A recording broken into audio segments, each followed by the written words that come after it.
Similarly, in Kerala, Edamalgudi has around 693 electors, a tribal area of Idukki district, where the polling officials reach by completing 30 kilometers of journey through rugged off-road terrain by specified vehicles and followed by 8-kilometer trek by foot.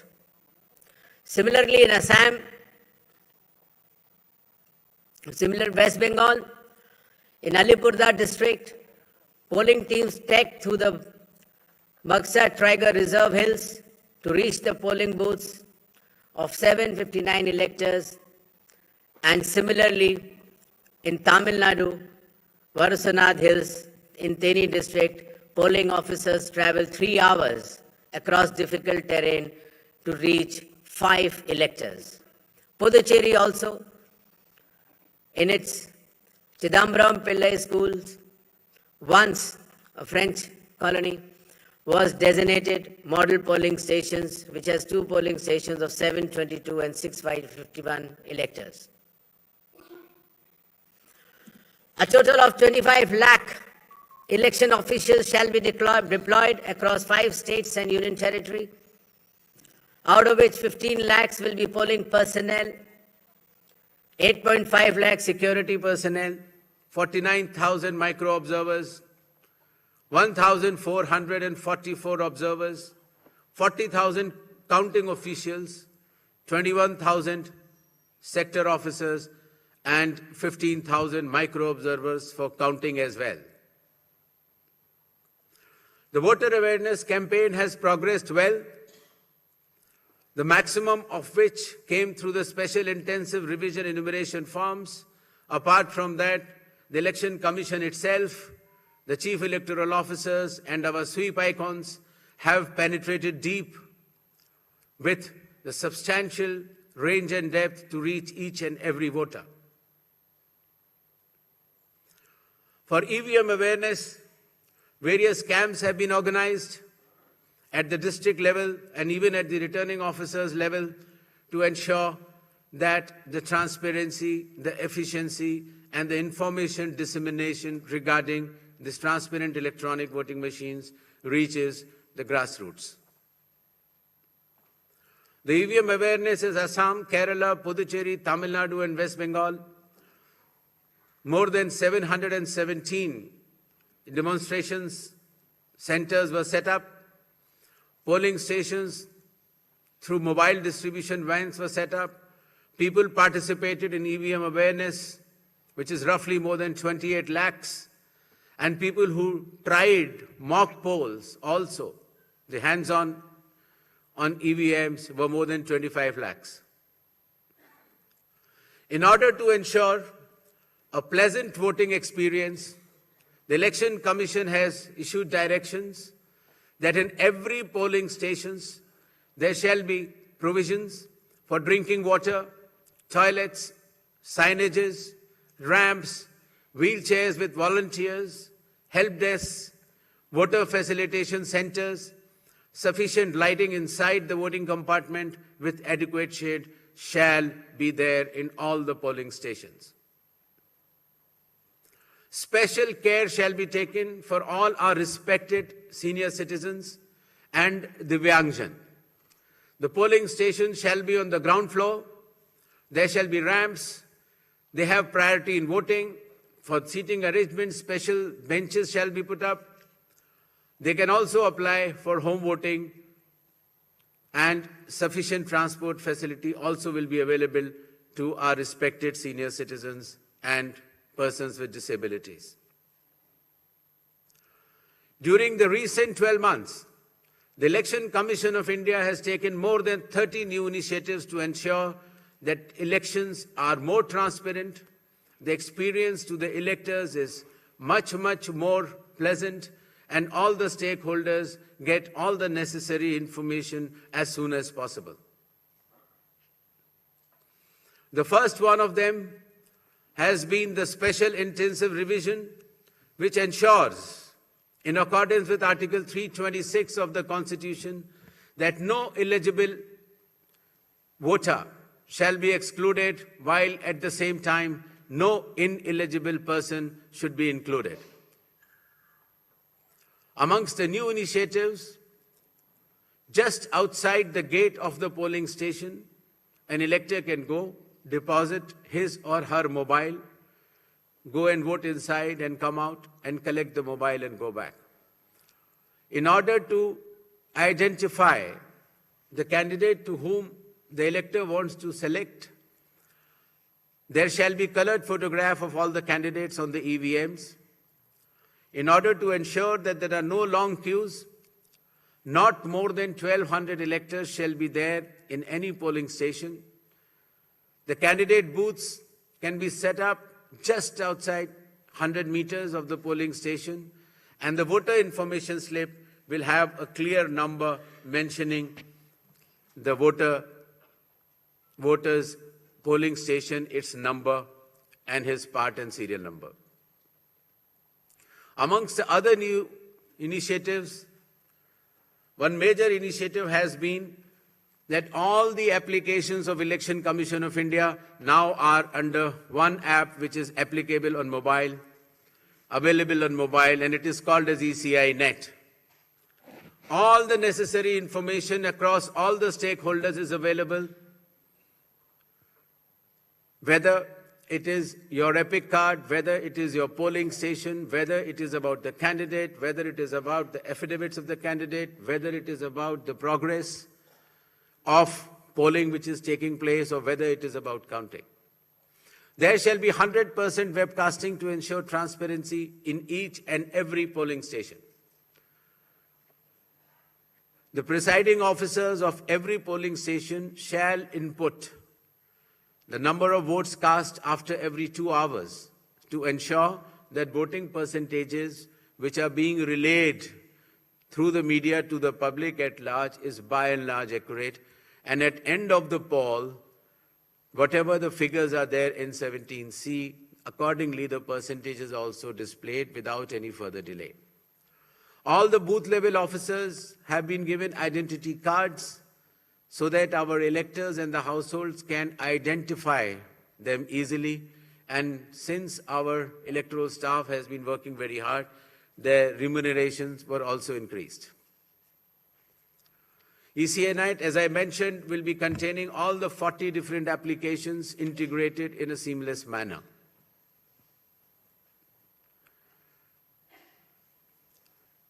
In another initiative to enhance transparency, the postal ballots will be counted 2 rounds before the EVMs. Similarly, all the statistics relating to the elections shall be available through ECI Net itself within 72 hours of counting being over. In case of any difference because of typographical errors between 17C, which is given at the polling stations, to all the polling agents who are present, and the EVM count, if there is a difference, the VVPATs of that EVM shall mandatorily be counted.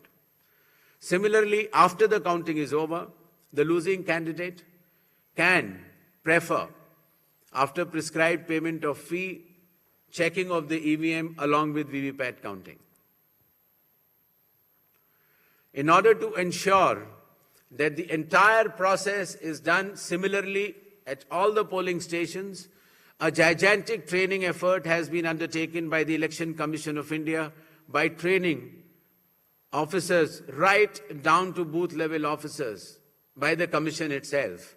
The booth level agents were also trained, of course, the police officers, the DEOs, the communication officers, and this capacity building exercise had been piloted by India International Institute for Democracy and Election Management, IIIDM, which is run by the Election Commission of India.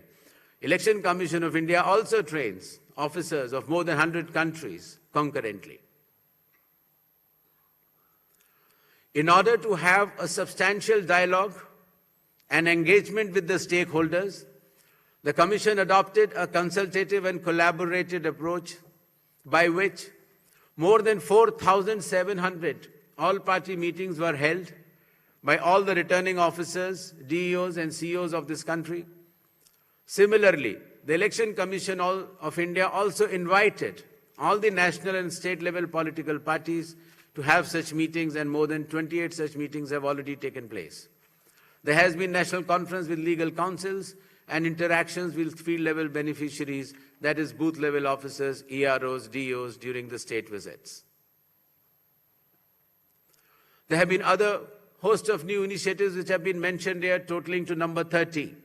These slides will be there, and the Commission has been extremely proactive, transparent, efficient and consultative in its approach to ensure that the experience of election is much, much more pleasant to our prime stakeholder, that is the elector. Considering that India has been the mother of democracies and the largest of them all, with the most transparent elections taking place, the international idea is now currently being chaired by India. We also held an international conference with more than 70 countries. Next. Where the chief electoral officers from those countries has participated recently. Commission had review visits to all these 5 states/UT and met all the officers, as I had mentioned earlier, including our foot soldiers, that is our booth level officers. Clear directions have been issued to all the enforcement agencies, nearly 24 of them, that elections in these states and UT shall be inducement-free and violence-free. Directions have been issued to the collectors and the SPs that they have to act with complete impartiality and enforce the rule of law. The observers which will be visiting the states, their details should be made public, and any fake news on social media should be strictly monitored and necessary action taken.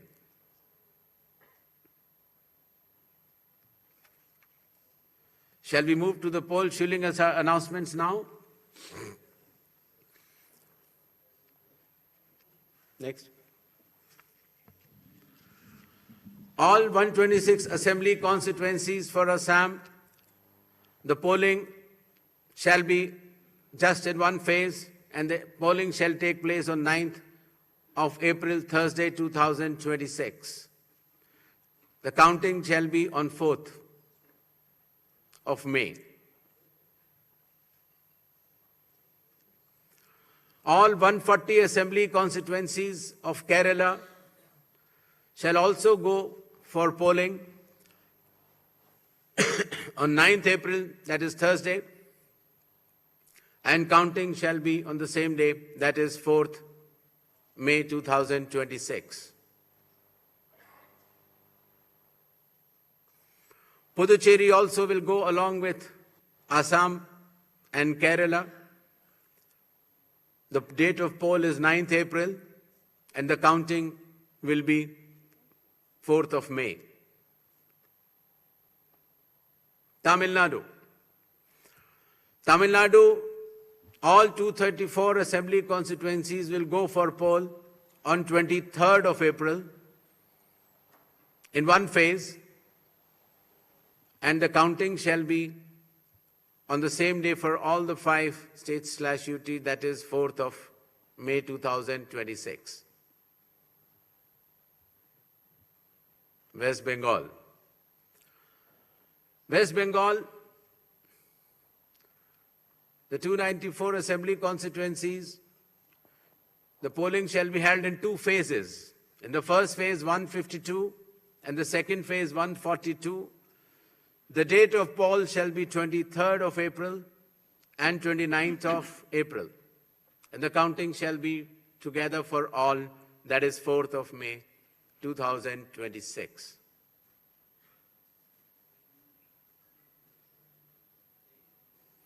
There will be 8 by-elections also, that is Goa, Gujarat, Karnataka, Maharashtra, Nagaland and Tripura. The name of the constituencies are mentioned here and the reasons which will be circulated to you.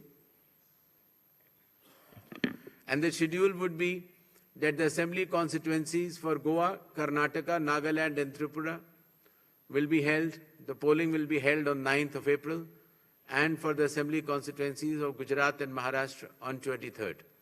The counting shall be on 4th of May for all the cases. Thank you.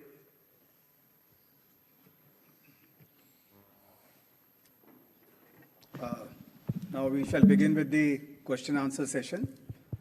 I'll request all of you to introduce yourselves and your organization before you ask the question. I'll also request you to ask one question per person and kindly do not repeat the questions. We shall be taking questions in groups of 5, after which the Honorable Chief Election Commissioner shall respond to that, and then we go on to the next round of questions. 6, 40, 94, 25. Hello.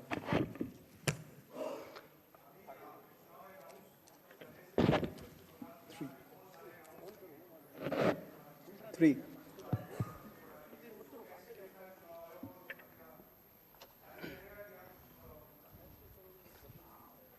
जी, मेरा सवाल है ABP news से मैं मोहित दुबे हूं sir, सामने 40 number.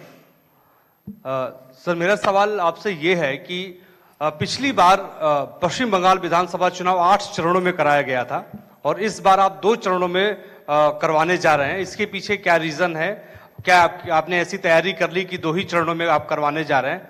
और एक इसी से संबंधित दूसरा सवाल है कि तमाम विपक्षी दल जो हैं, अपोजिशन जो हैं, वो आप पे निशाना साधते हुए नजर आ रहे हैं। आप पे आरोप ये लगाते हैं कि आप भारतीय जनता पार्टी के लिए काम कर रहे हैं, तो उन विपक्षी दलों को आप क्या जवाब देंगे? और आप इकलौते मुख्य चुनाव आयुक्त हैं जिसके खिलाफ लोकसभा राज्यसभा में महाभियोग का नोटिस भी दिया गया है, तो आप जो नोटिस दिया गया है उसको लेकर आप क्या जवाब देंगे? Thank you sir. This side Harsha from Republic TV. Sir, my first question, sir, earlier this week you had sought the list of police officials during whose presence the post-poll violence took place in the year 2021 in West Bengal.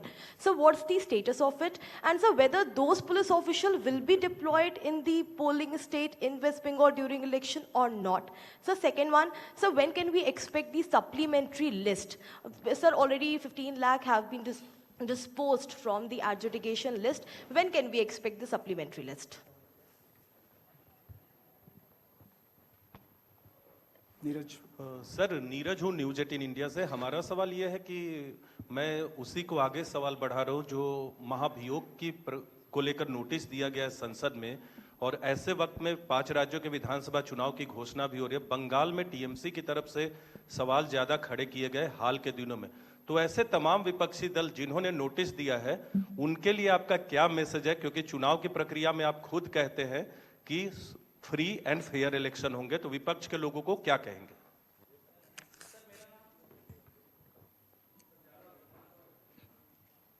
Sir, मैं Ashwin Kumar Singh NDTV से। Sir, आपकी press conference शुरू होने से कुछ देर पहले बंगाल की सरकार ने 500 रुपये का मानदेय बढ़ाया पुजारियों और मुआजिनों के लिए, और साथ ही डीए भी बढ़ाया गया है। तो क्या ये मॉडल कोड ऑफ कंडक्ट लागू हो एक तरीके से आपकी प्रेस कॉन्फ्रेंस के 30 मिनट पहले किया गया, तो क्या कमीशन इस पर कुछ विचार करेगा? Sir. First of all, I'd like to make clear that the model code of conduct is applicable from now onwards. So actions taken prior to model code of conduct is the prerogative of the concerned government. But now onwards, the model code of conduct shall be applicable. With regards to the West Bengal elections to be held in 2 phases instead of 8 phases earlier, the Commission has held detailed deliberations, and in its considered opinion, it was found necessary to reduce the number of phases and bring it down to an extent where it is convenient for everybody. With regards to the police officers who were involved in the violence in earlier elections, the list has been sort of, as is known to the media during our visit to the West Bengal, and necessary action as per law shall be taken. With regards to the supplementary list, as per the orders of the Honorable Supreme Court, the learned judges, working under the directions of the Honorable High Court of Calcutta, would be bringing out this supplementary list. And as and when the supplementary list, the names are coming out, they shall be included in addition to the existing electors. With regards to some other questions, I would like to make it clear that elections in all these 4 states and the Union Territory of Puducherry shall be violence-free and inducement-free. Commission will take strict action if anything to the contrary is noticed or reported. 39, 42, hi sir 56, पीछे दीजिए 56. Sir मनोहर Kesari news x और India news से sir लगातार आरोप लगते रहे हैं, चाहे एसआईआर को लेकर के भी ममता बनर्जी भी लगातार प्रोटेस्ट पे बैठी रही, और ये कहा जा रहा है कि एसआईआर जो हुआ है उन लोगों का नाम हटा दिए गए जहां टीएमसी के ज़्यादा वोटर्स थे. तो किस तरह से ट्रस्ट आप लोग डेवलप कर पाएंगे, क्योंकि लगातार इस तरह से अपोजिशन की ओर से आरोप लगाए जा रहे हैं. और दूसरा है कि चुनाव आयोग को कहा जा रहा है टीएमसी की ओर से कि संवैधानिकता का पालन नहीं किया जा रहा है, असंवैधानिक है, और जब मीटिंग में जाते हैं हमारे साथ व्यवहार अच्छा नहीं होता है. क्या कहेंगे? Sir, Venkataraman from Dinamala from Tamil Nadu. So now the trend has come that before the election date announcement, the government's offering money. The Bihar before assembly election 10,000 rupees was offered to the voters. Now, followed by Tamil Nadu has announced 5,000 rupees. Does the election commission has any plan to prevent this kind of activities? Number one. Due to freebies, most of the state government become a bankruptcy. Whether the election commission got to know the facts that what kind of action is going to be taken by the election commission of India. 3, during TN session time. Sir, please restrict yourself to one question. Please, only the last question. During the question, TN session time, the election commission was considered to be one of the best commission. Now, when are we going to see the same kind of opinion from the public? Sir, Gaurav Either. Srivastava, 42. Sir, Gaurav Srivastava, Times Now Bharat से. Gaurav ji, I am coming to you. Just okay sir. Prashant Dev sir, news 24 से. मेरा सवाल एक ही सवाल है, 2 तरीके का, कि आपने पश्चिम बंगाल में खास करके समीक्षा बैठक की है सभी पार्टियों से मिलकर के कानून व्यवस्था. आपको क्या फीडबैक मिला कि कितनी स्थिति वहाँ पे अच्छी है, खराब है? दूसरा कि अब अनाउंसमेंट करने के बाद आप कितने मुतमईन हैं कि आप फ्री एंड फेयर इलेक्शन कराएंगे पश्चिम बंगाल में? क्या मैकेनिज्म आपने डेवलप किया है उसके लिए? गौरव जी. सर, गौरव टाइम्स नाउ भारत से. इधर सर. सर, सवाल यह है कि पहली बार एसआईआर की प्रक्रिया जो कि सोली केंद्रीय चुनाव आयोग के क्षेत्राधिकार में, उसमें अदालतों की भूमिका लोगों की मतदाता पात्रता को तय करने के लिए ली गई.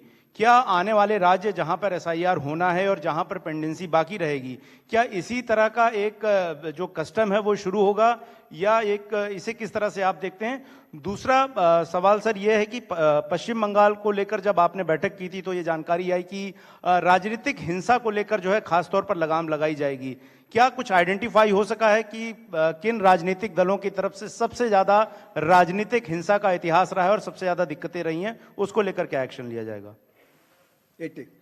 संजय शर्मा हूं आज तक से. मेरा सवाल भी गौरव के सवाल को आगे बढ़ाने वाला है कि पश्चिम बंगाल में पिछली बार 8 चरणों में चुनाव हुए, लेकिन हिंसा मुक्त रहे अधिकतर. इस बार 2 चरणों में हो रहे हैं, लेकिन वहां बड़ी समस्या चुनावी हिंसा से ज्यादा चुनाव के बाद की हिंसा है. उससे निपटने के लिए कोई खास इंतजाम या फिर उसमें कैसे करेंगे? Sir.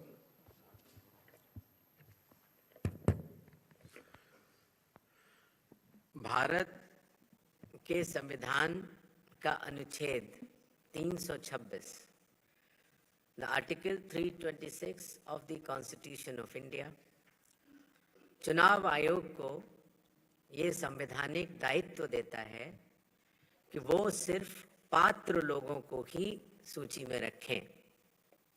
The Election Commission of India is constitutionally bound by Article 326 to include electors who are above 18 years of age, who are citizens of India, and who are staying in that assembly constituency to be in the electoral rolls.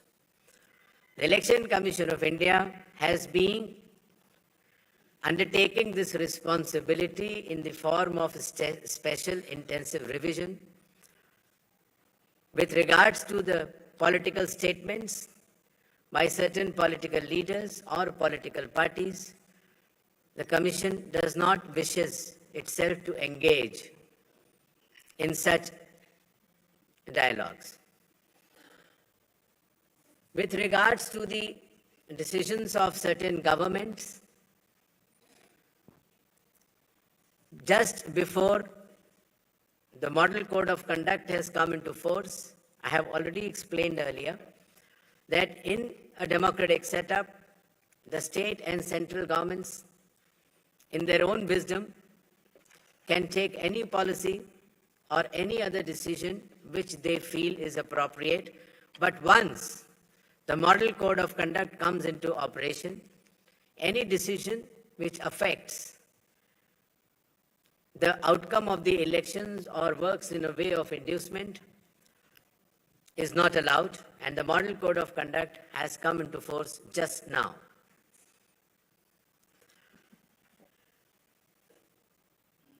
जहां तक चुनावी प्रक्रिया का सवाल है, elections in India are held as per the Constitution, the law, and the instructions.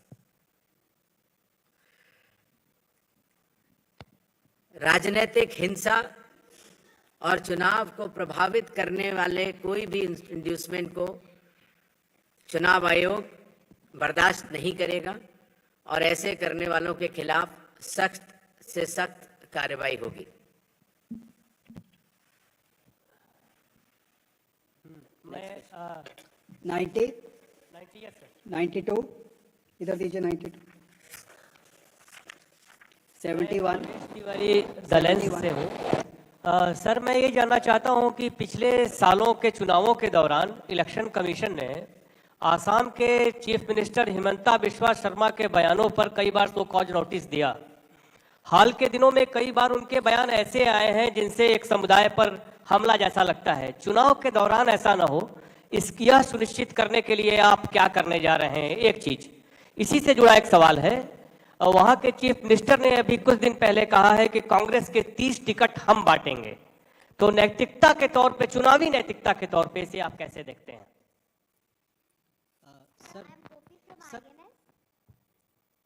Sir, I'm Gopi from INS. Here. Yeah. So yesterday, Bengal's cabinet minister Shashi Panja's house was vandalized, as we are aware about that. So just a question regarding safety and security, as well as what steps is the ECI taking to counter misinformation and deepfakes, which might go around during the campaign period? Sir, Primangshu from Anandabajar Putrika. Sir, do you expect that all those cases under adjudication in West Bengal will get completed before the election? And if not, then what will happen to those voters? 37. Hi, sir. Sir, hi. Moitri this side from Network 18. Sir, same question as Primangshuda. As of now, more than 50 lakhs of voters' names are included in adjudication list. Do you think that by 23rd, the list will be completed? As you clearly mentioned multiple times that no eligible voters should be out of the voter list. So then what would be the mechanism and what would be your submission to the Supreme Court to conclude this election? Thank you. Hi sir, Suchitra from News 18 here. to your left. So there is a growing concern about voter turnout numbers, especially the last few elections, and there has been a delay or the numbers has been differed from the earlier estimates, raising a question about transparency of the commission. So would you care to comment on that? Okay. चुनाव से पहले दिए गए वक्तव्य या फैसलों के ऊपर चुनाव आयोग का टिप्पणी करना ठीक नहीं होगा। इलेक्शंस नियम और कानून के तहत होते हैं और मॉडल कोड ऑफ कंडक्ट अभी अभी प्राबल्य में आया है और इसके बाद अगर इस तरह की कोई घटना या वाकया होता है तो चुनाव आयोग उसका संज्ञान लेगा। जहां तक मिस इन्फॉर्मेशन और डीप फेक की बात है, हर स्टेट्स में जो हमारे नोडल ऑफिसर्स हैं वो उसको मॉनिटर करेंगे और उनके टेक डाउन या एफआईआर की व्यवस्था करेंगे।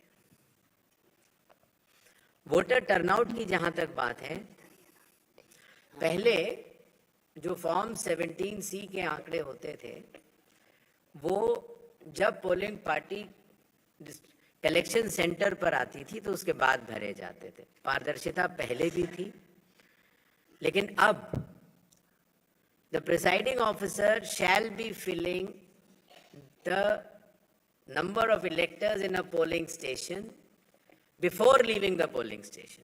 Therefore, the time lag will be reduced and such suspicions will be moved out. As far as the list under adjudication is concerned, I have mentioned earlier that the learned judges are looking into case by case, and whichever cases are approved by them shall be included in the final electoral rolls by way of supplementary list in terms of the orders of the Honorable Supreme Court. Thank you. Thank you very much. Thank you, sir. Kindly join us for tea in the atrium on your left.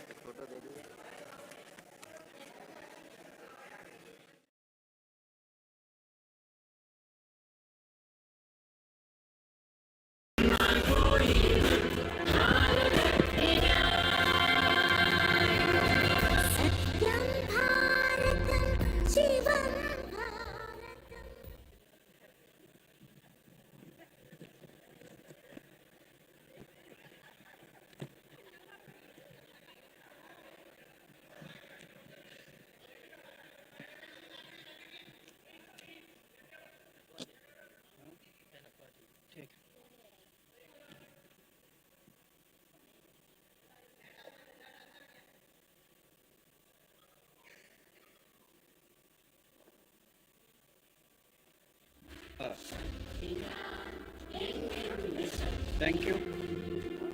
We have amongst us some first-time voters, so I'll request Amrita to please come quickly. I'll request the Chief Election Commissioner, Honorable Shri Gyanesh Kumarji, to felicitate Amrita. Amrita is currently pursuing Bachelor of Commerce in Cooperation from St. Paul's College, Kalamashri.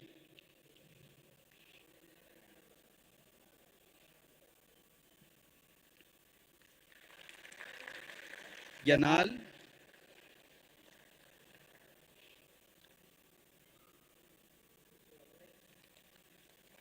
I would request Honorable Election Commissioner, Dr. Sukhbir Singh Sandhuji to felicitate Yanal Suleiman. Yanal is pursuing Bachelor of Commerce in Logistics Management at the SEMS School of Technology and Management.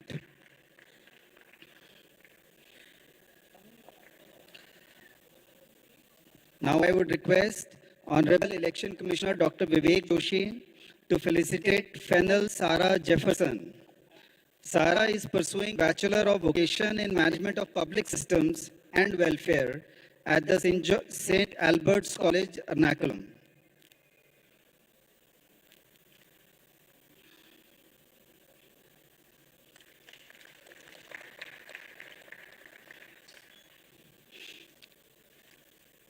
We have amongst us sweep icons. So I would request, will she be able to come here? Yeah. I'll request Honorable Chief Election Commissioner Shri Ganesh Kumarji to felicitate PB Vishalam, aged 96 years. Vishalam is a symbol of lifelong service and civic responsibility. She began her career as a government midwife in 1956.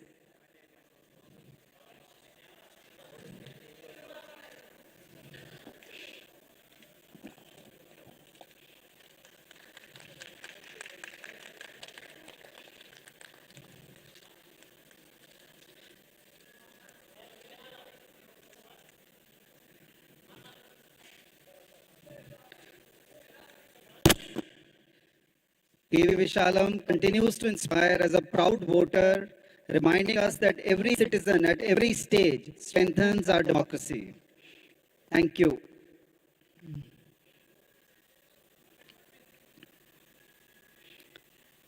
Shireen Anthony. Now I request Honorable Election Commissioner Dr. Sukhbir Singh Sandhu to felicitate Shireen Anthony. Shireen Anthony is a prominent transgender rights activist. As a transgender voting icon, she champions electoral participation as a powerful way to ensure representation and equality in democracy. Rajiv Pallaruthi. I'll request Honorable Election Commissioner Dr. Vivek Joshi to felicitate Rajiv Pallaruthi. Rajiv Pallaruthi is a noted disability rights advocate who has dedicated his life to supporting persons with disabilities through advocacy, access to assistive devices, and opportunities for independence.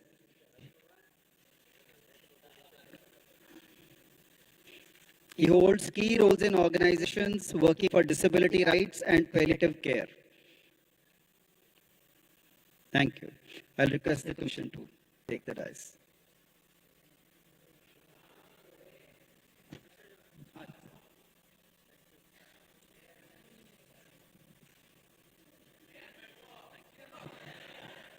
BLOs എല്ലാവരും സ്റ്റേജിലേക്ക് ഇറങ്ങാം.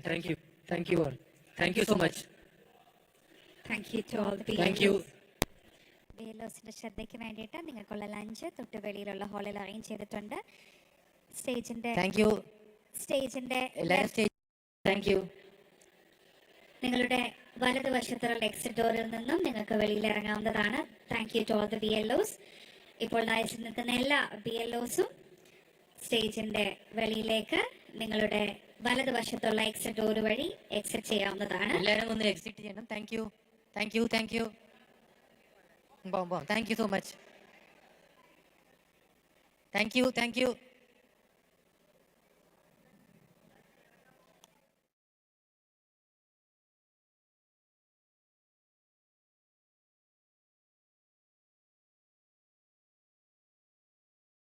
Requesting all the BLOs to kindly exit and make your way to the foyer area for lunch. എല്ലാ BLOസും ദയവായി ഹാളിന് വെളിയിൽ ഇറങ്ങി നിങ്ങളുടെ lunch area ക്രമീകരിച്ചിടത്തേക്ക് പോകാവുന്നതാണ്. അടുത്തതായിട്ട് ഈ ഒരു ഹാളിൽ പ്രസ് ആൻഡ് മീഡിയ കോൺഫറൻസ് ആയിരിക്കും. അതിനുവേണ്ടിയുള്ള ക്രമീകരണങ്ങൾ പുരോഗമിക്കവേ എല്ലാവരും എത്രയും പെട്ടെന്ന് തന്നെ എല്ലാ BLOസും എത്രയും പെട്ടെന്ന് തന്നെ ഈ ഒരു ഹാളിൽ നിന്ന് എക്സിറ്റ് ചെയ്ത് ലഞ്ച് ഏരിയയിലേക്ക് പോകാവുന്നതാണ്. We will now move on to the press and media conference. All the audience inside the main hall, requesting you to kindly keep your mobile phones on your silent mode. ഈ വേദിയിൽ അടുത്തതായിട്ട് press and media കോൺഫറൻസിനുള്ള സമയമാണ്. ഹാളിനുള്ളിൽ ഇരിക്കുന്ന എല്ലാവരും തന്നെ നിങ്ങളുടെ mobile phones കുറച്ച് സമയത്തേക്ക് സൈലന്റ് മോഡിലാക്കുക. Thank U.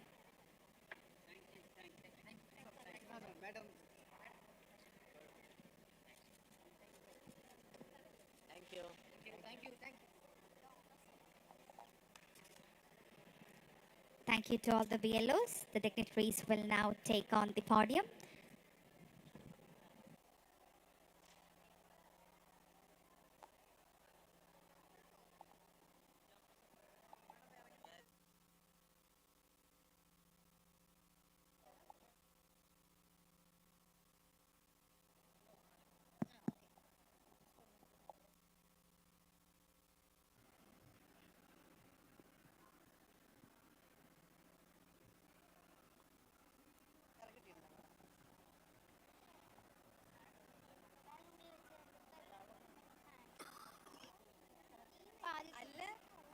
A very good afternoon to all. Kindly settle down, please.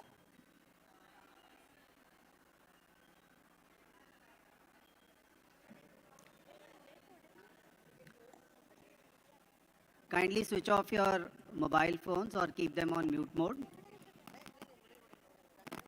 I welcome you all to the press conference of the Election Commission of India in Kochi.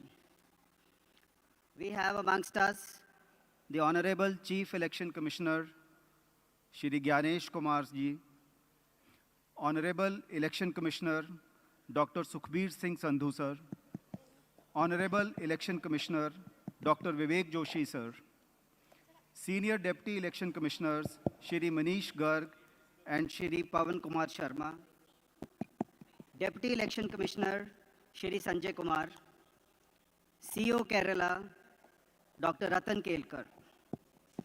As you are aware, the general elections to the Legislative Assembly of Kerala are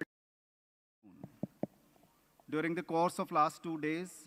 The Honorable Commission has held comprehensive discussions with all political parties of Kerala and has carried out a detailed review of the poll preparations for the forthcoming elections. I would now request the Honorable Chief Election Commissioner to give you an overview of the preparations of the elections and the deliberations which were carried out in the past 2 days. Sir.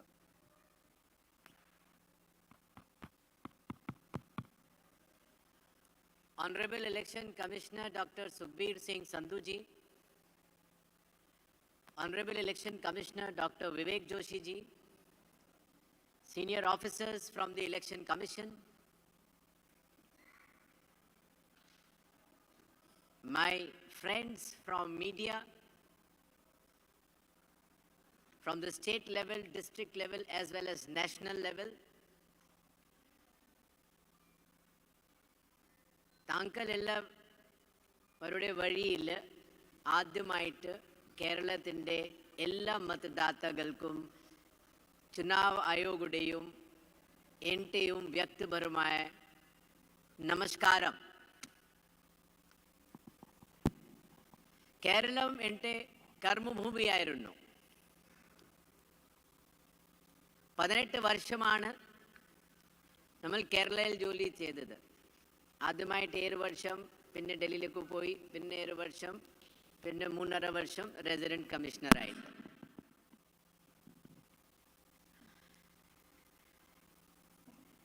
ഇപ്പോൾ എറണാകുളത്ത് തന്നെ പണ്ട് 22 വർഷം മുമ്പ് collector ഉണ്ടായിരുന്നപ്പോഴുടെ കുറേ ഓർമ്മകളൊക്കെ എനിക്ക് കാണാൻ സാധിച്ചു. അതുമാത്രമല്ല, നമ്മുടെ പ്രധാനപ്പെട്ട ജോലി എന്ന് പറയുന്നത് we had review meetings with entire state election machinery, the Chief Secretary, the DGP, all the enforcement agencies. We had detailed interactions with all the political parties, and we also met the youth, the icons, and the future of Kerala who are going to vote in these coming elections. I also appreciate the literacy club, young boys and girls who we met outside before coming. I also acknowledge the hard work done by our booth level officers,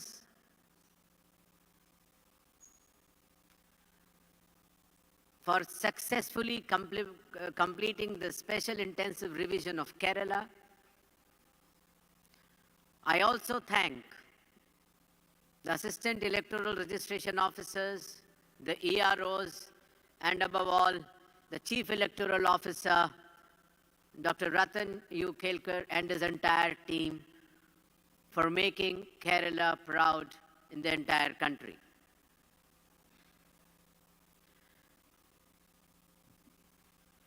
Democracy is not new to Kerala. In fact, Kerala has taught democracy to many parts of the country and the world. There were Natukutams here more than 1,000 years back, which laid the foundation of collective decision making. Kerala also made the first code of conduct way back in 1960, which was later on adopted by the Election Commission of India in consultation with all the political parties, which we today call as Model Code of Conduct. Kerala has also been a pioneer by having the first pilot of electronic voting machines way back in 1982, Paravur Assembly constituency. With this strong foundation, all political parties of Kerala, the entire election machinery of Kerala, and all the senior officers of the government of Kerala, the Kerala police, all of them ഒരേ ശബ്ദത്തിൽ പറഞ്ഞിട്ടുണ്ട്, കേരളത്തിൽ വരാൻ പോകുന്ന elections ഇന്ത്യയിൽ മാത്രമല്ല ലോകത്തിന് മാതൃക ആയിരിക്കും. ഈ ചെറിയ വാക്കത്തോടെ ഞാനിട്ട് ഈ പ്രസംഗം തീർക്കുന്നു. I will give you a PPT with this last line. चुनाव का पर्व, केरलम का गर्व. And I hope all the electors of Kerala would come out and give votes to their choicest of candidates.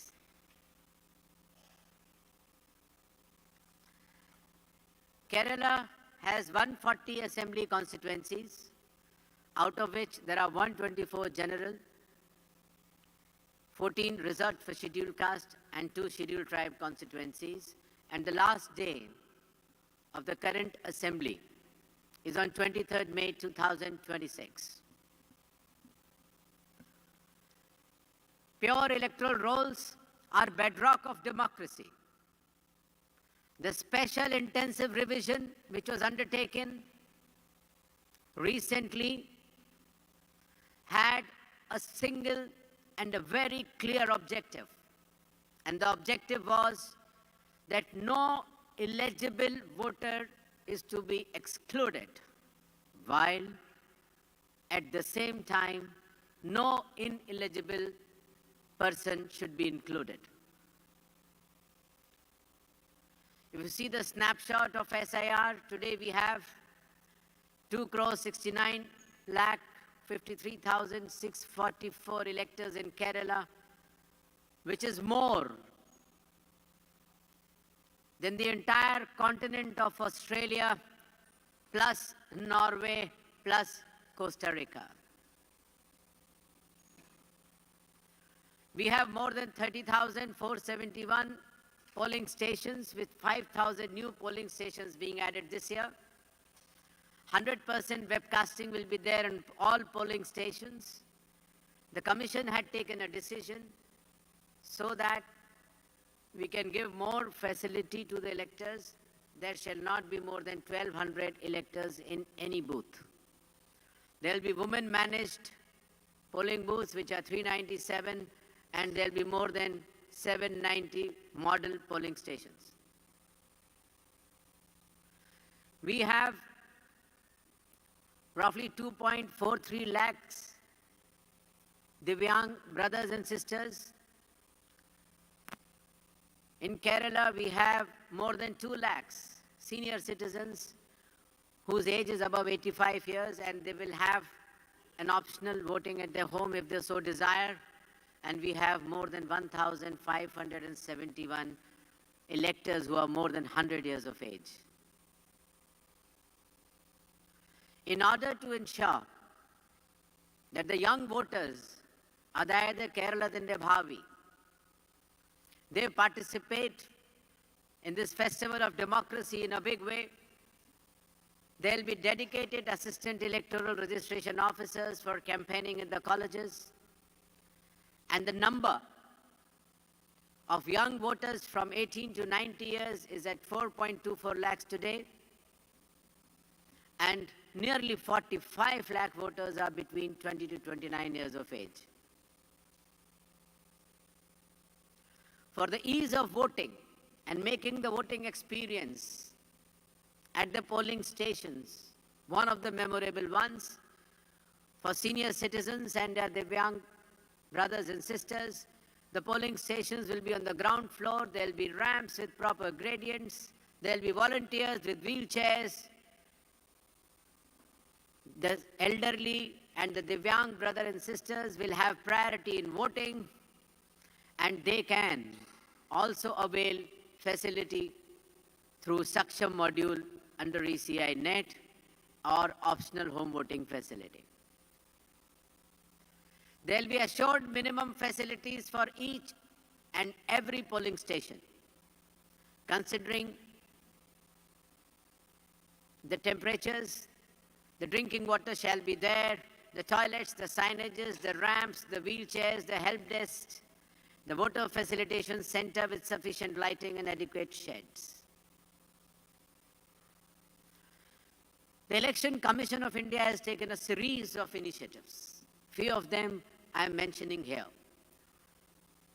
In order to facilitate people to carry their mobile phones till the gate of the polling station, the door of the polling station, there will be mobile deposit facility just outside the door of the polling station.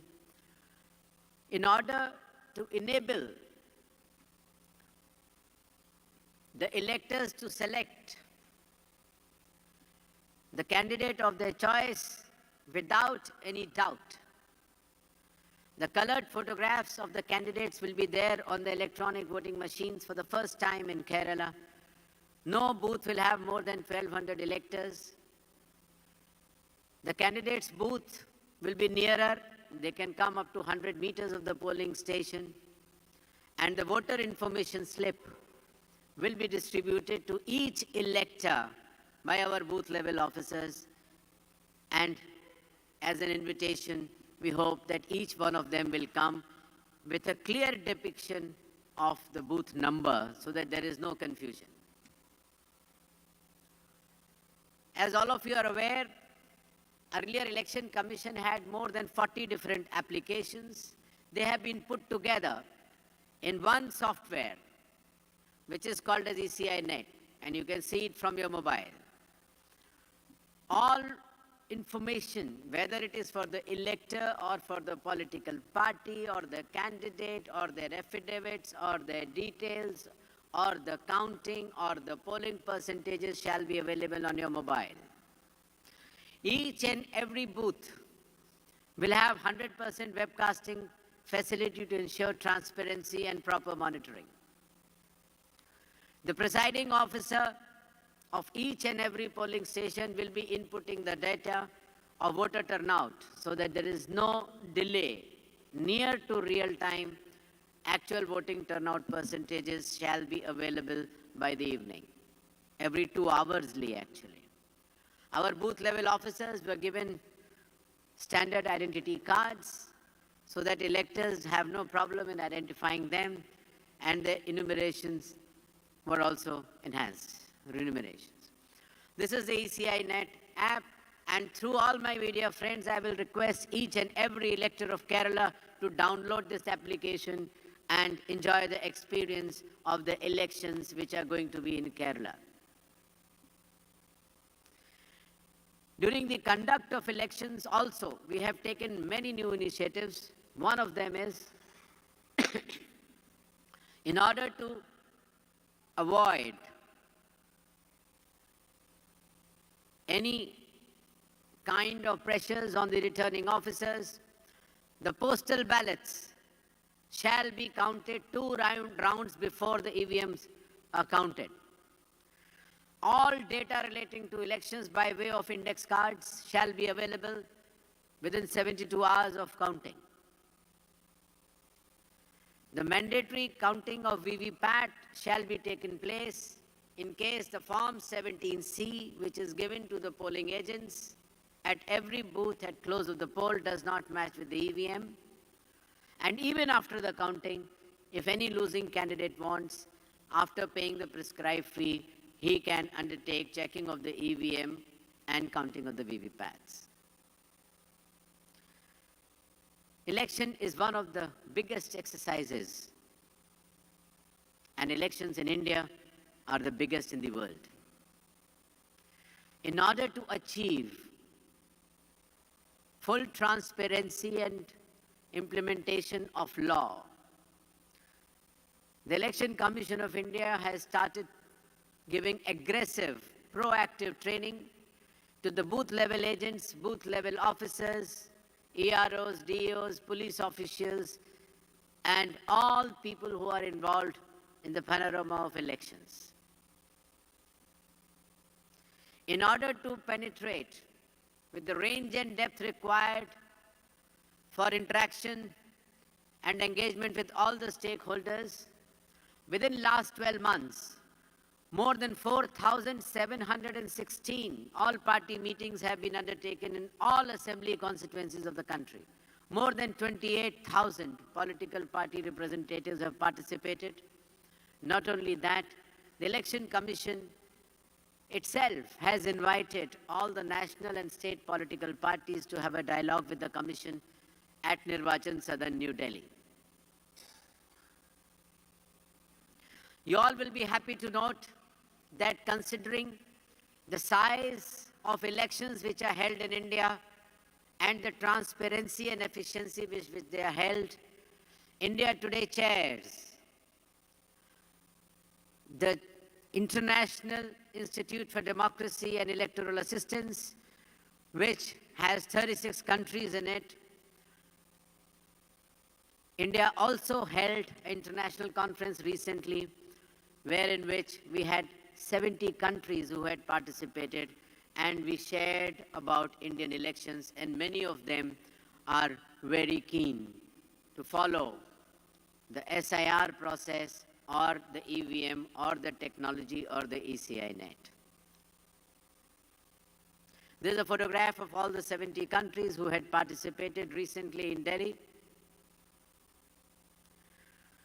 With regards to the ensuing elections in Kerala, elections in Kerala shall be held like any other state or union territory, strictly as per the constitution, law, and instructions issued by the Election Commission of India. The rule of law shall be enforced strictly, without fear or favor. Polling stations will have a festive look, welcoming each and every elector for a pleasant voting experience. And the training to the election staff shall be given by the concerned senior officers themselves.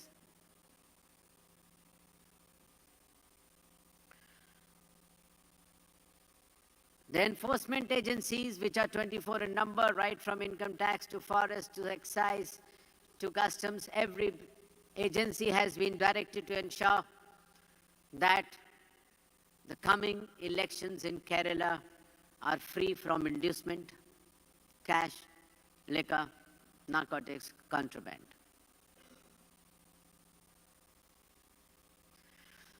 The district collectors, the commissioner of police, the superintendent of police, the IGs, the DIGs, all have been given clear instructions to act with complete impartiality and ensure voter comfort, proper queue management, placing benches in the queues, and optional voting facilities for our elders. All the central observers which will be coming to observe the Kerala elections, the details will be made public for any complaint, and the fake news, etc., on social media will be monitored very strictly. Thank you. Jai Bharat, Jai Hind. Thank you, sir. Now we'll begin with the question and answer session. We shall be taking questions in the groups of 5.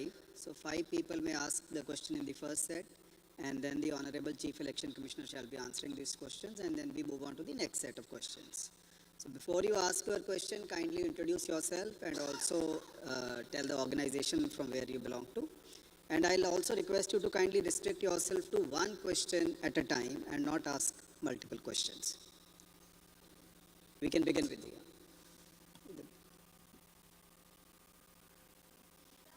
Give the mic to Madam. Good afternoon, I'm Sudha from the Times of India. I would like to know, when are you going to announce the date? I didn't get it. When are you going to announce the date?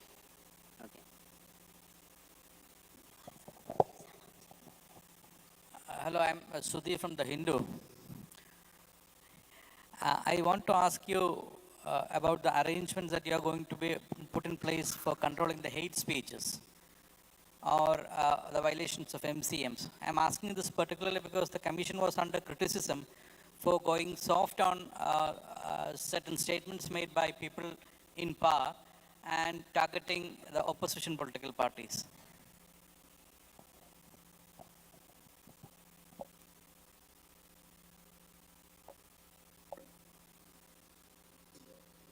Anup from Manorama News. I just want to know that still our political parties have some concerns regarding the SIR. In Kerala, all political parties mentioned that nearly 9 lakh people are out of the electoral roll. So they have confusion and they have some kind of fear regarding this SIR process.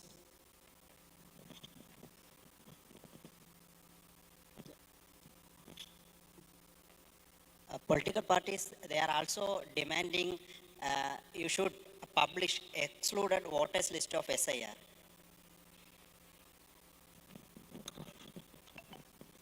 So I'll take the answer. Yes. When will the elections take place in Kerala shall be decided by the Commission. We have reviewed the preparedness, and as and when we decide, we will come back and let you know. With regards to Model Code of Conduct violations, there is an app which is called as C-Vigil as part of ECI Net. So I would request all the political parties or even any elector or any citizen or even our media personnel, if there is any complaint regarding violation of Model Code of Conduct, you should be able to post at C-Vigil. The normal turnaround time for action is 100 minutes. So therefore, if a complaint is registered on C-Vigil, action is assured within 100 minutes. Rather than narratives, it will be better to put these complaints on C-Vigils. With regards to SIR in Kerala, it has been done wonderfully. After initial training which was required for our booth level officers and AEROs and EROs, even today, till the date of notification of elections, if any eligible person is left out, can fill Form 6, the declaration form and the requisite documents so that his name can be included. If any wrong name or ineligible name has entered in the electoral roll, a complaint or objection can be filed through Form 7, and that name after proper inquiry shall be deleted. Similarly, if somebody's booth is little far or some other booth is nearby, or he has changed the constituency from one to another, he can fill Form 8. So all these three options are open right now till the date of notification. With regards to the excluded list, at all stages, the Election Commission, our collectors here, CEO here have been fully transparent. Once the draft list was prepared, the electors who were absent, shifted, dead, or were duplicate, this list was given to all political parties. Even before the draft list was given, this list was shared with each and every booth level agents of all political parties. Not only that, once the draft list came out, the people who could not map it with themselves or their parents, or there were logical discrepancies, such list was also shared with each and every political party. Now, the final electoral roll has also been shared with all the political party and their booth level agents. So the SIR process has been one of the most transparent exercises to ensure that only electors who are eligible under Article 326 of the Indian Constitution are in the electoral rolls. And the eligibility includes 18 years plus of age, citizenship of India, and you should be an ordinary resident of that booth area within that constituency. Thank you. We can take the second round.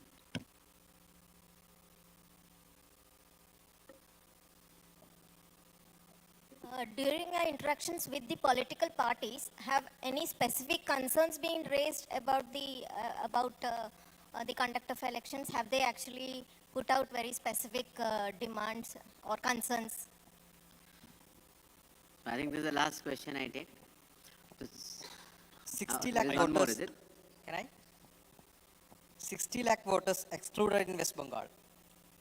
Our Home Minister Amit Shah saying they will be excluded from the state nation. So the question is, what is the real intention of the entire process? Hi, sir. As this is an era of artificial intelligence, all kind of fake contents will be there. Can you raise your hand? I'm not able to see you. Yeah, as this is an era of artificial intelligence, okay. All kind of fake contents will be available during the election process or period. How can the Election Commission can curtail it? Thank you. So all the political parties, when we met them, they had given us suggestions and we discussed with them in detail.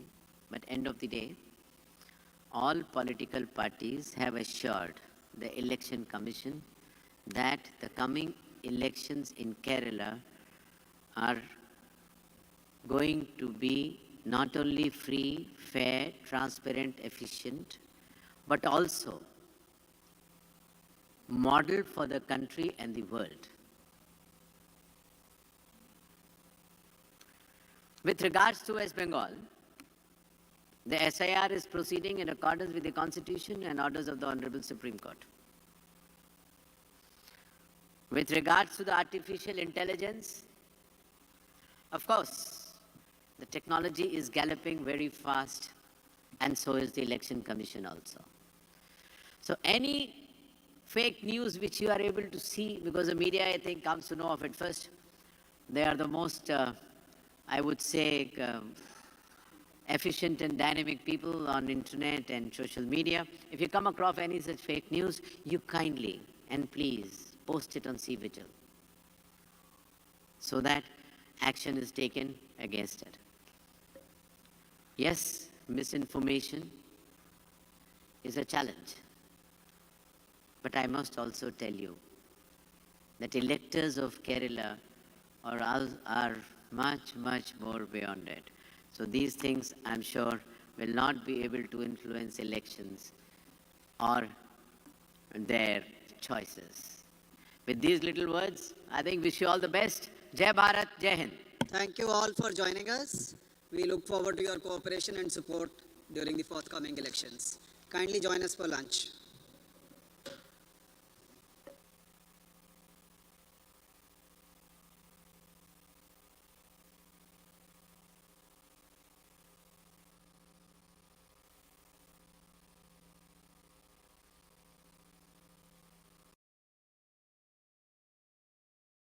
Shri Narendra Modi ji.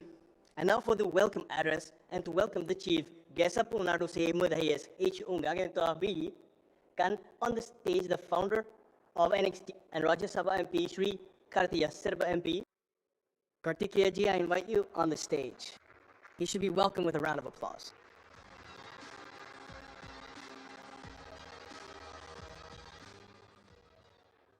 Namaste and a very good evening to everyone.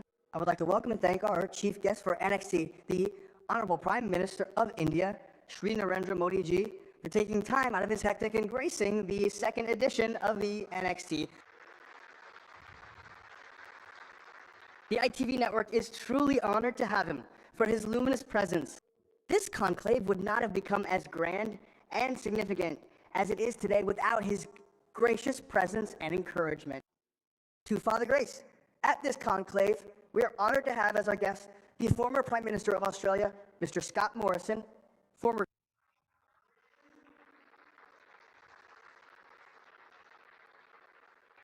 Prime Minister of Sweden, Mr. Fredrik Reinfeldt, and former Prime Minister of Nepal, Mr. Baburam Bhattarai. I would also like to extend a very warm welcome to our distinguished speakers, guests, and NXT fellows. Gamey. On behalf of the NXT Foundation and the NewsX World family, we remain deeply committed to building a community that comes together to discuss challenges and collectively find solutions. Whenever the world has faced crises on a global scale, it has been the collective strength of humankind that has brought people together to deliberate, debate, discover solutions, and rebuild humanity. And it is in this very spirit that the NXT Conclave brings the world together in India. The NXT is envisaged as a global platform where ideas converge to address humanity's most pressing challenges, from geopolitics, healthcare, and technology to space, governance, and law. A platform where innovators, policymakers, and thinkers come together to discuss the future and shape it. But above all, NXT is about community, bringing the world together to solve challenges for all of humankind. When the world comes together in that spirit, collaboration sessions emerging from India can contribute meaningfully to the progress and stability of the entire world. September 2025, while addressing the nation at the launch of the Swasth Nari Sasht Parivar Abhiyan, you said that our mothers and ancestors are women. Power, they are the main foundation of our nation's progress. You reminded the nation that when a mother is healthy, the entire family thrives. And when our mothers are strong, the nation itself becomes strong. Under your able leadership, through the protective shield of Ayushman Bharat, which is the world's largest universal health program, access to treatment for millions of Indians has become possible, and the need now is to ensure timely detection of diseases. Prime Minister Ji, your words did not just remain an idea for us. They became an inspiration for action. That inspiration led to the launch of the Namo Shakti Rath, a nationwide breast cancer screening mission for women. What makes this campaign unique is the technology powering it. Thermalytics, a Make in India innovation, which we discovered at the NXT Conclave last year, has now been translated into action through its use in door-to-door screenings of thousands of women in India. Launched on 17th September 2025, the Namo Shakti campaign has in less than 6 months grown into the world's largest breast cancer screening campaign in an AI medium. More than 75,000 women have already been screened, and on 8th March 2026, on the International Women's Day, we created history by setting a Guinness World Record, screening 5,005 women for breast cancer in a single day. Prime Minister, this is the speed, scale, and spirit of New India, which it has achieved under your able leadership.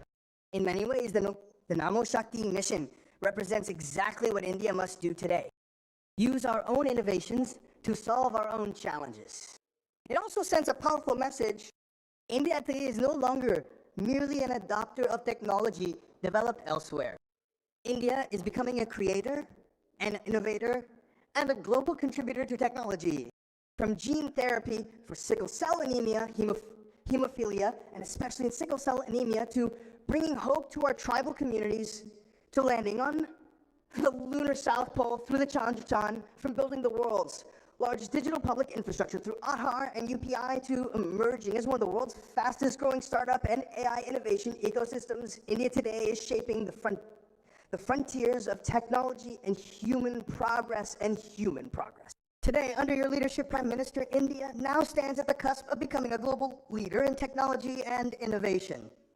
We saw a glimpse of that recently at the India AI Impact Summit, which brought together some of the finest minds in artificial intelligence and deep technology from across the world.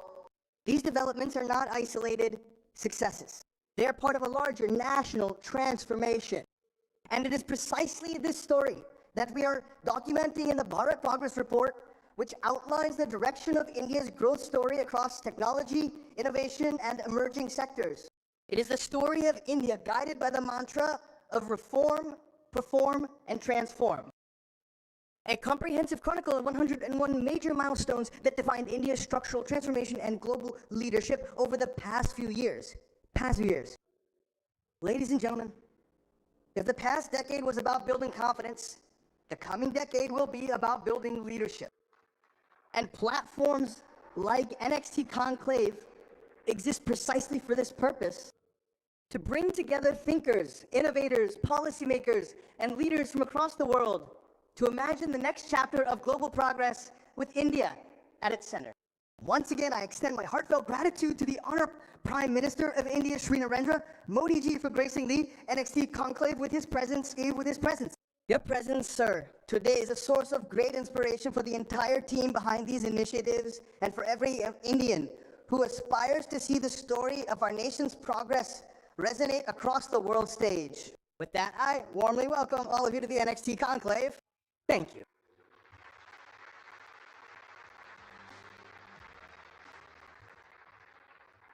Thank you very much, Mr. Kartikeya Sharma, for your welcome address and for telling us the vision behind NXT and also the action that has been taken after the inaugural NXT conference, in fact, in which the Honorable Prime Minister was the chief guest as well last year. And now, to guide us and to deliver a special message to our guests from abroad and our guests from India, Prime Minister of Ilokopumi Dokamimi Sesonilakoa. So we please have a loud round of applause for Mr. Narendra Modi, chief guest at NXT 2026.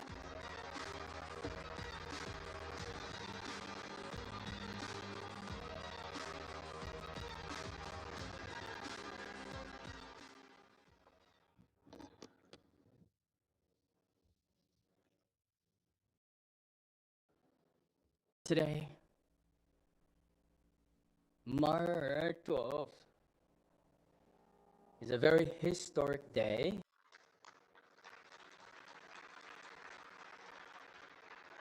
On March 12, 1930, Mahatma Gandhi, Baganda Dandi marched from Sabarmati Ashram. This was a turning point in India's freedom movement because this march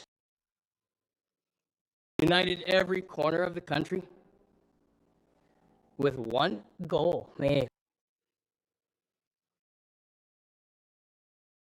India's independence. Today, nearly 100 years after this historic journey, We Indians have embarked on a new journey. This journey is towards a developed India. Our goal is one, our destination is one, a developed India. And the nectar produced by such committees plays a vital role in achievement this goal. I am grateful to all of you for inviting me to the next summit ones. Many friends from across the country and the world have come here, including some old acquaintances. I congratulate you all. Friends, this period of the 21st century is unlike any other. On one hand, there's the horror of war. Supply chains, once again, being devastated. The priorities of global institutions like the United Nations are being questioned. In such a time, our India is moving forward despite these adverse circumstances. Today, at this crucial juncture in history, the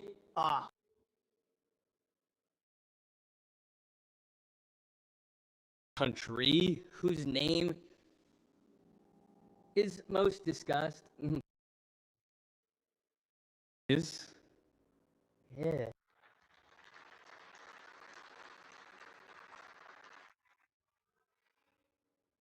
With so many crises, every serious leader and every knowledgeable person in the world is filled with great expectations for India. Recently, Finland's President Alexander Doka visited India. He said that now the direction of the world will be decided by the global south. And India will be the biggest in power in determining that direction. Earlier, Canadian Connie had also said, Amor said, that India is the center towards which the world's economic gravity is shifting in the next 3 decades.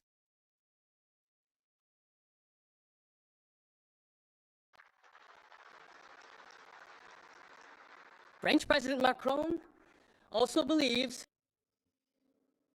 that India has become an indispensable partner in solving the world's biggest issues. If we extract the statements of global leaders from the tech world and the economic world today, then only one sentiment emerges. If you want to be a part of the future, then you have to connect with India.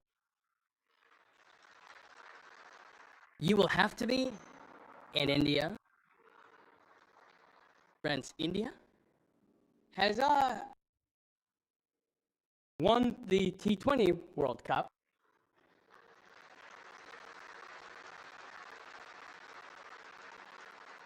Everyone is happy. And in India, cricket is such a thing that even if an office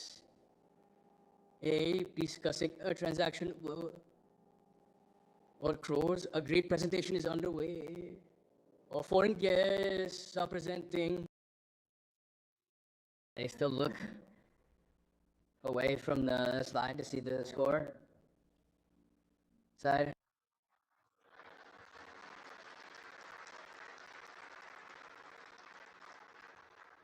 And someone will inevitably ask, what's the score, brother? This is exactly how things are. Now, look, this is the situation of India's economy today. Everyone wants a light running commentary on the economy. What was the status of India's economy last month? What is it today?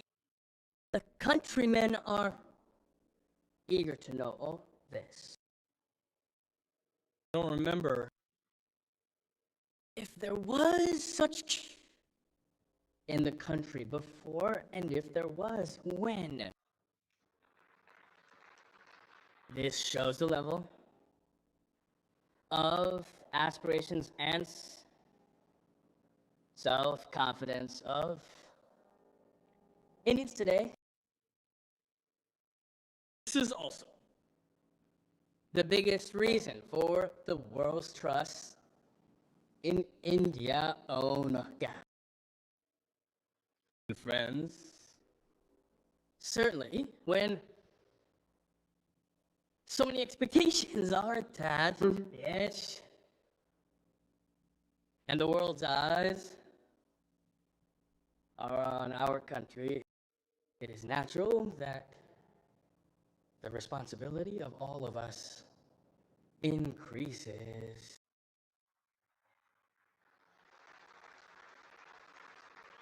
Friends, today's India is not just moving forward. India is taking itself to the next level. Next generation physical infrastructure is being built in the country. We are moving towards next generation digital infrastructure. UPI has taken digital payments to the next level. Today, India has become the fastest real-time digital payment country in the world. Friends, India is also implementing next-generation reforms. It is riding the Reform Express.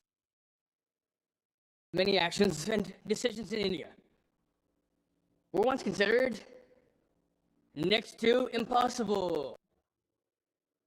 Today, India is taking those decisions. It was once said that removing Article 370 was impossible. But today, the wall of Article 370 has fallen in Jammu and Kashmir. It was once thought that connecting every country to the banking system was impossible. But today, more than 500 million Jan Dhan accounts have made this possible.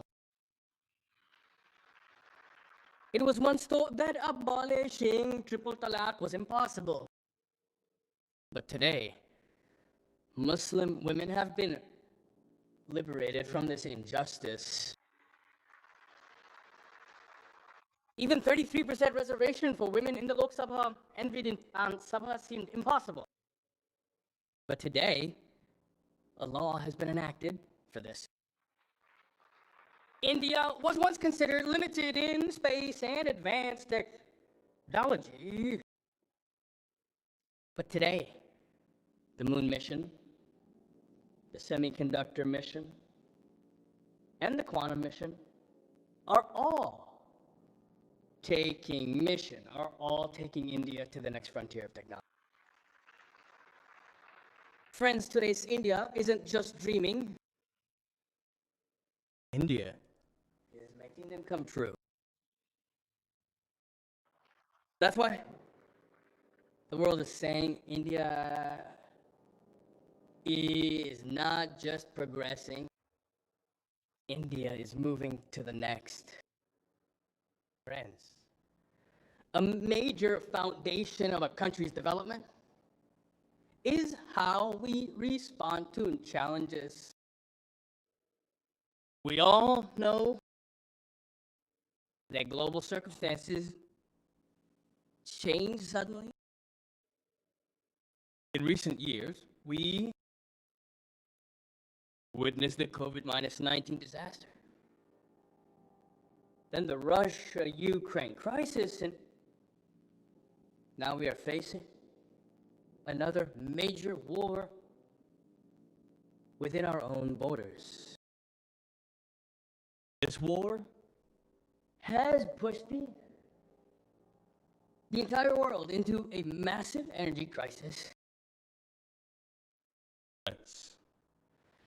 In such difficult circumstances, how we respond as a country is alias a country. Crises are a test for the entire nation. We must deal with situations with calmness and patience. We must move forward by increasing public confidence and raising public awareness. And everyone has a role to play in this. Every political party, the media, social organizations, the industry, the youth, the rural and urban sectors, everyone plays a crucial role. And we've seen during the COVID-19 that when everyone works together, the country's ability to face crises increases exponentially. Today, the country faces another challenge. And therefore, we must, together, we must fulfill our duties while keeping national interest paramount. Friends, there's a lot of discussion these days about LPG. Some people are trying to create panic and pursue their own agendas. I don't to comment on them politically at this time. But I will definitely say that by doing so, they are exposing themselves to the public and causing significant harm to the entire country. Friends, no country is untouched by the impact of this global crisis brought about by war.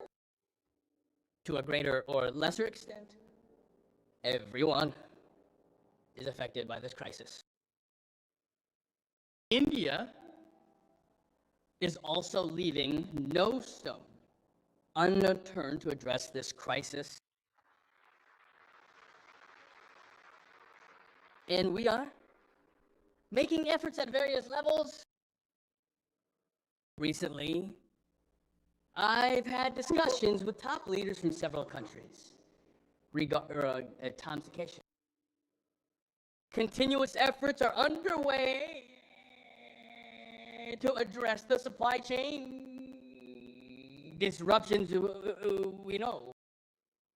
Friends, promoting diverse energy sources has been essential for India's rapid development. To strengthen this, we have worked simultaneously on two levels. First, we increased energy access within the country. We built infrastructure. And second, We emphasize self-reliance in the energy sector so that we rely solely on foreign sources for energy. Now, some statistics from the gas sector. Until 2014, there were only 140 million LPG connections in the country, meaning only about half of country's households had an LPG connection. Today, there are more than double that, approximately 330 million domestic market. In the last 11 years, we have doubled our bottling capacity. Distribution centers have also increased from 13,000 to over 25,000. In 2014, there were only 4 LNG terminals in the country. The number of LNG terminals has doubled. Gas pipelines, which used to be around 3,000 kilometers, have been to 10,000 kilometers. As approximately 60% of LPG comes from abroad. Therefore, import terminal capacity has been significantly increased at major ports across the country. Friends, before 2014, only 25 households had access to cheap pipe gas. Access to cheap piped gas exists. Today, this number has reached over 125 million. In 2014, there were not more than 1 million CNG vehicles in the country. Today, this number exceeds 7 million, and this is possible. Only Mubu, because city gas distribution networks have been established in more than 600 districts across the country in the last decade. Friends, this global crisis has once again demonstrated why it is so important for any country to be self-reliant. That is why, in recent years, we have worked holistically to make India self-reliant in the energy sector. Friends, to reduce dependence on petroleum, we emphasize over ethanol. Before 2014, the country had 1.5% ethanol blending capacity. Today, we are approaching 20% ethanol blending in petrol. If this hadn't been done, we would have had to purchase approximately 180 million barrels of additional oil from abroad over the past 11 years. Looking at the current situation, ethanol has resulted in approximately 40 million barrels of less oil imports annually. This means the country has saved approximately 1.5 lakh crore from this alone. Friends, our railways are also a major consumer of petroleum in India. The electrification of railway lines in our country began 60 years ago. Despite this, by 2014, only 20% of the railway routes had been electrified. Thousands of diesel engines used to run on the remaining routes.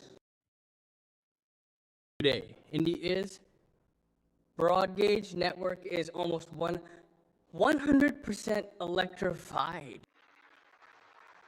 This saved Indian Railways approximately 1.8 billion liters of diesel in B24 alone. Had electrification not occurred, additional crude oil would have been required to produce this much diesel each year. Similarly, we expanded the metro network and focused on electric mobility. Another significant advancement has been made in renewable energy. Today, half of our total installed power generation capacity comes from renewable sources. Our total renewable capacity has surpassed the historic mark of 250 gigawatts. Just imagine, in 2014, India's solar power capacity was only 2 gigawatts. Only in time. Today, it has increased nearly 40 minus fold to 1,330 gigawatts. To maximize the use of electricity for domestic purposes rather than domestic. PM Surya Free Electricity Scheme has been implemented. So far, approximately 3 million families have installed rooftop solar panels with this scheme. Friends, we also worked on the Govardhan scheme, Arhan scheme.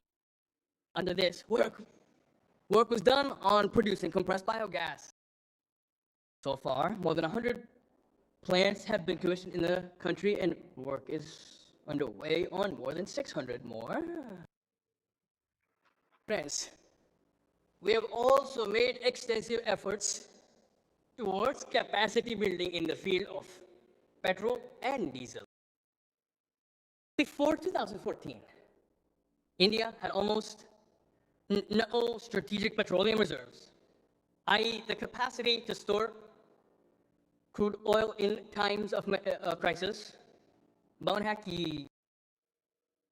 Today, we have a strategic petroleum reserve of over 5 million tons, and work is underway on even greater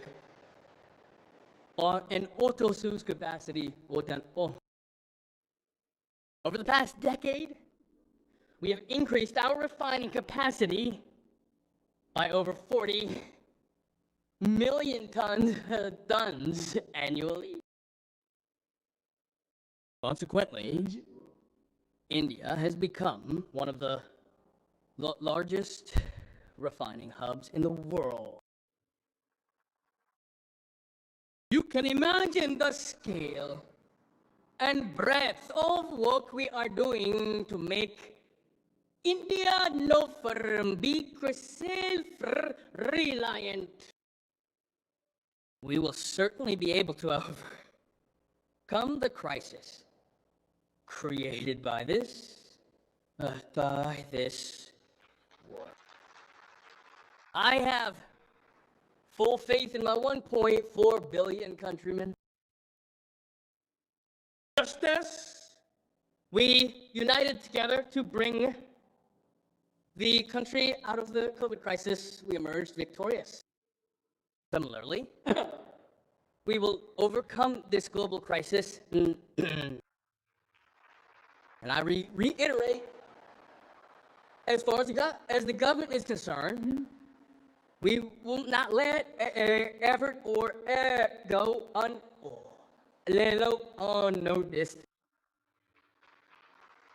The public interest will always be paramount in every decision we make. Friends, from the Ukraine war to today, we have seen how it has impacted the global market and the world's citizens.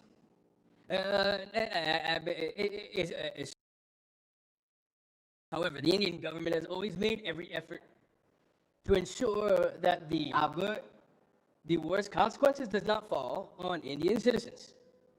Thus, does not fall on Indian citizens. During the Russia-Ukraine crisis, fertilizer prices skyrocketed.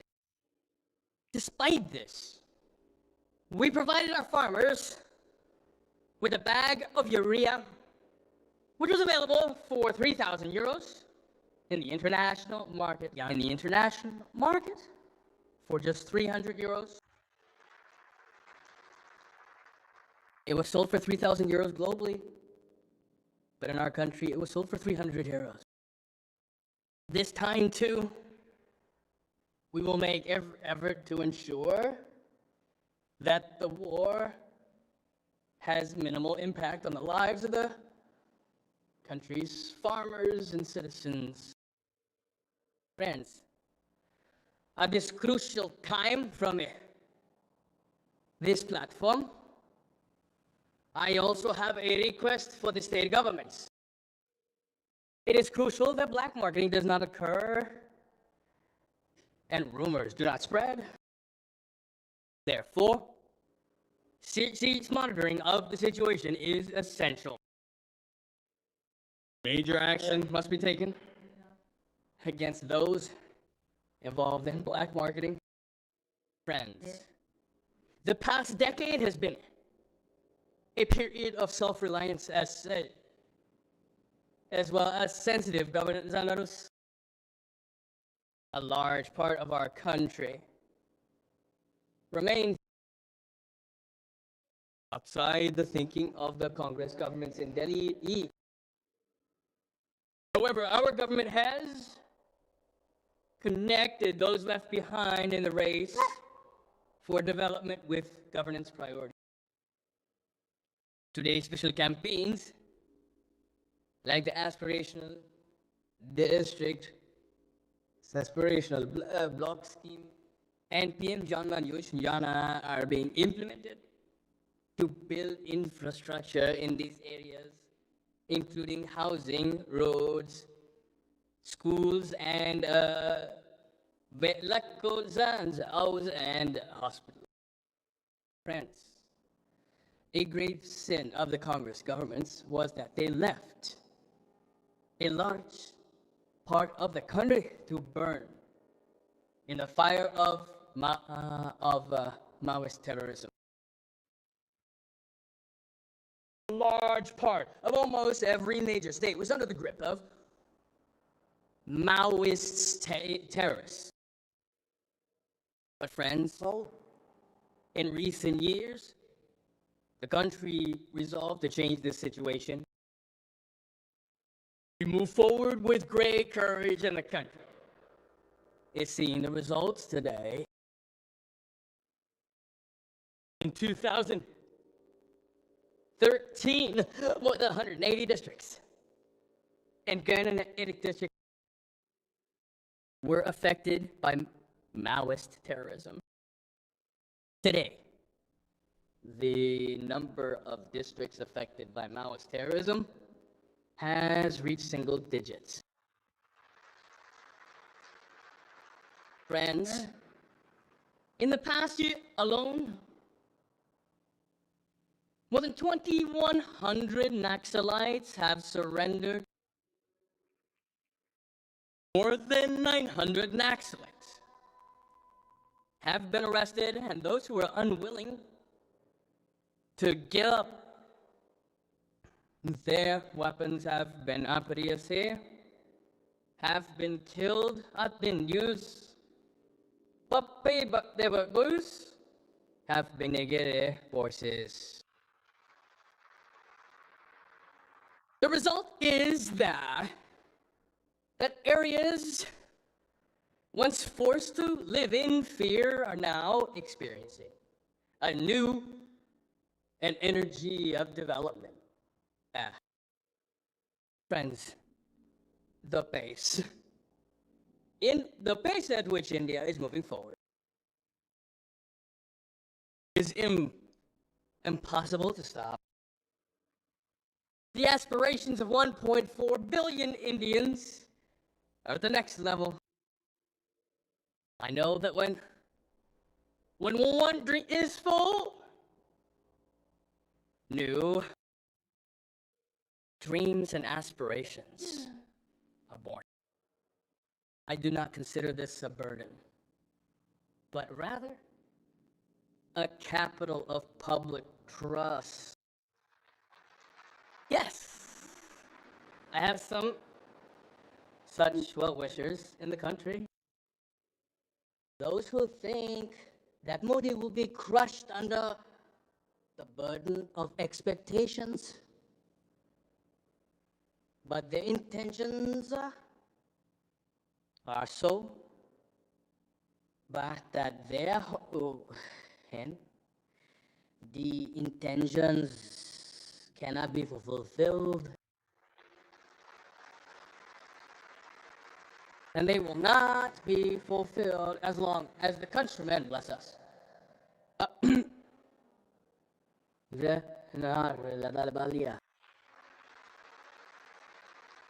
Now only the hopes and aspirations of 140 crore Indians will be fulfilled.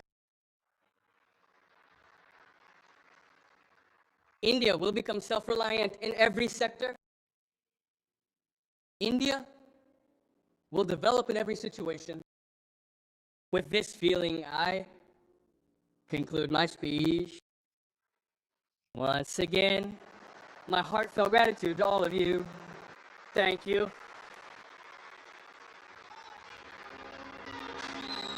Thank you very much, Prime Minister Narendra Modi,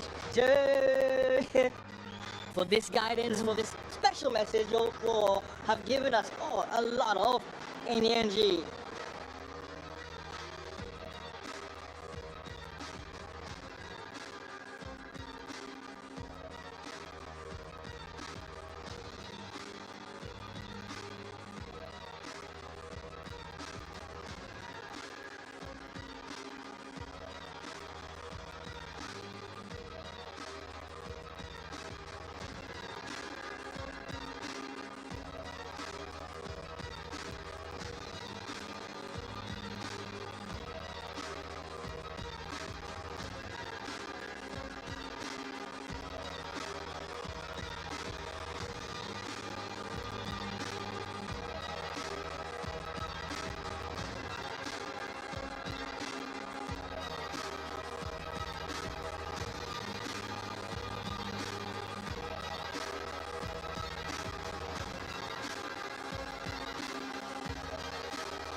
Shri Kartikeya Sharma ji, Kartikeya जी मैं आपको मंच पे आमंत्रित करता हूं, तालियों से इनका स्वागत किया जाए।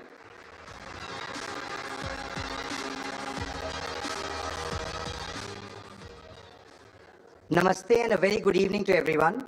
I would like to welcome and thank our chief guest for NXT, the Honorable Prime Minister of Bharat, Shri Narendra Modi ji, for taking time out of his hectic schedule and gracing the second edition of the NXT Conclave. The ITV network is truly indebted to him for his luminous presence. This conclave would have not become as grand and significant as it is today without his gracious presence and encouragement.